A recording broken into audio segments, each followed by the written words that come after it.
Hey everyone, I'm Jason Dean. And I'm Colby Dane. And this is Real Physics, where we tell you what would really happen in Hollywood movies. Because we question these things just as much as you do.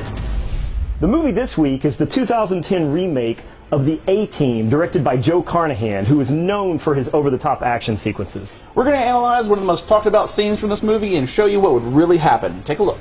So the resourceful guys of the A-Team escape a C-130 cargo plane blowing up by getting inside of an airdrop-ready tank. But that's not a normal tank, that's the M8 Buford, which is really important later. There were several variations of the Buford, and this one looks to be armor variation 2 or 3 with a surprise modification we will reveal later.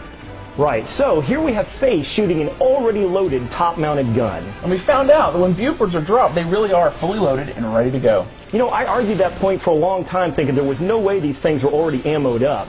But you know, I don't know what I was thinking, because otherwise, when would they get their ammo? Oh, hang on, right here. Okay, so the Reapers just took out 2 of the parachutes, putting them in a free fall going straight down. And this looks like Hollywood physics at its worst. Yeah, no kidding. And here comes that crazy gun recoil tank flying that made the movie trailer so exciting. Well, it's not technically flying. Yeah, but it makes for an insane action sequence. Oh, and you know what? Check out the back of the tank in this scene, because it's another important detail we'll talk about later. And splash into the lake.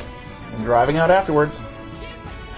Oh man, okay, so, alright, before we begin our calculations, let's talk a little bit about the research we had to do to make sure our calculations were going to be as accurate as they could be. Right, what we're looking at here is an M8 Buford, which is around 22 tons. It's about 44,500 pounds. Based on the variant that we think it is. Right. So if we know it's an M8 Buford, we could figure out what the frontal area is. If we know what the frontal area is, we could figure out what the wind resistance is on it. Exactly, because at that point we knew the dimensions. After we figured that out, we started looking into acceptable airdrop speeds for military vehicles. That happens to be 28 feet per second, or around 19 miles per hour. Right. Now, we don't know what the parachute size is exactly, but we can derive it from these figures. Exactly, and we'll get more to that later. For now, let's do some math. Free fall is governed by wind resistance, which is a function of frontal area, the coefficient of friction, or how fish-shaped the tank is, and its velocity. At some point, the force exerted by impending doom rushing by will equal the force exerted by gravity. Now, the tank measures about 8 foot by 9 foot, so that's 73 square foot of frontal area, with the drag coefficient of a brick. What is the drag coefficient of a brick? Turns out it's 0.82. Now, if you assume that the tank is being correctly deployed at 28 feet per second with 3 parachutes, each with a drag coefficient of 1.5, Look it up. The required chute size has to be 35 meters in diameter. Now we know the chute size. And for verification, 3 35-meter chutes happens to be the same combination used by the SpaceX Dragon capsule drop. Look it up. At this point, it seems that the writers based this entire action sequence on real military specs.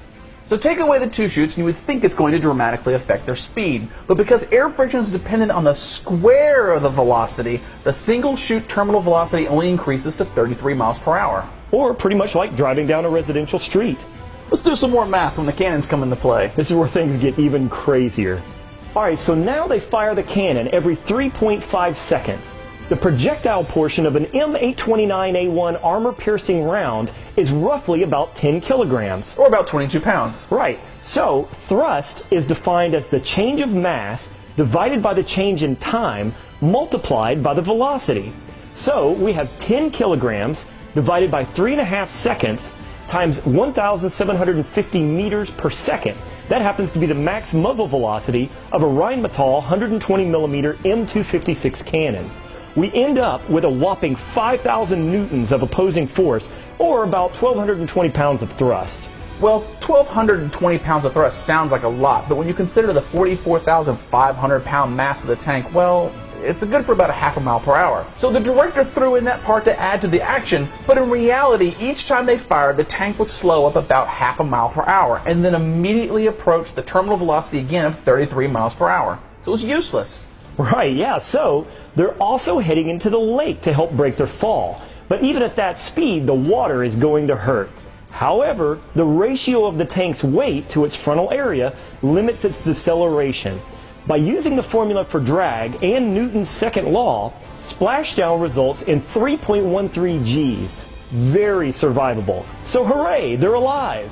But now they're stuck at the bottom of a lake. You can't start an internal combustion engine underwater without a substantial air source or at least a snorkel. Right, yeah, but here's the huge twist.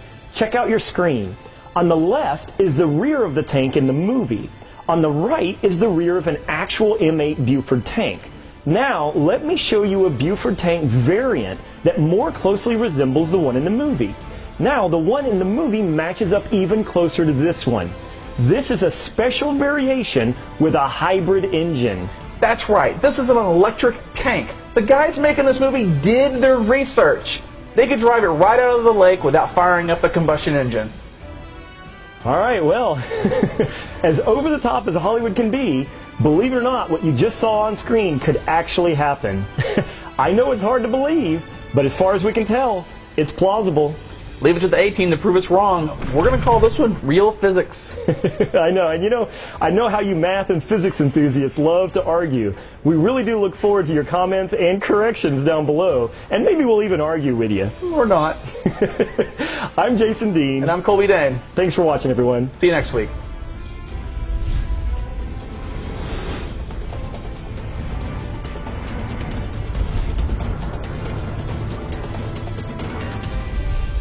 First take? No, wait, you don't like it? Is it thumbs out? Are we going revolver or are we going semi-automatic? Right, so the tank is an M8 Buford. Now, the Buford is a tank. Tanks weigh a lot. Before we begin our calculations, let's talk a little bit about... Turns out it's .82. That's why I thought that was so Dirty funny. .82. You're dirty, nasty .82. The last time you did .82. Now let's do some math when the cannons come into play. That's where things get way even crazier. Way even crazier. In high school, maybe.